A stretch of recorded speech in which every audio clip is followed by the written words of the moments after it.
জগন্নাথ বিশ্ববিদ্যালয় কেন্দ্রীয় ছাত্র সংসদ জকসু নির্বাচনে ৬টি বিভাগের ফলাফল ঘোষণা করা হয়েছে। ঘোষিত ফলাফলে ভিপি, জিএস ও এজিএসএস সহ অধিকাংশ গুরুত্বপূর্ণ পদে ছাত্র শিবির সমর্থিত প্যানেল এগিয়ে রয়েছে।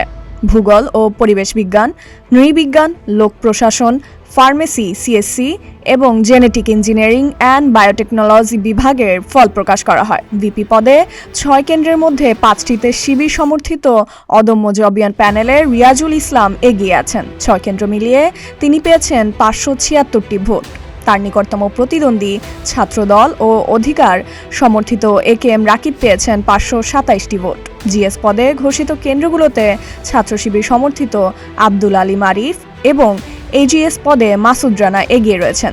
তবে কয়েকটি বিভাগে ভিপি বা এজিএস পদে বিরোধী প্যানেলের প্রার্থীরাও এগিয়ে রয়েছেন। উল্লেখ্য, যান্ত্রিক ত্রুটির কারণে ভোট গণনা সাময়িকভাবে স্থগিত থাকলেও মধ্যরাতে পুনরায় গণনা শুরু হয়। ফাইজা মেহরিন, প্রতিদিনের বাংলাদেশ।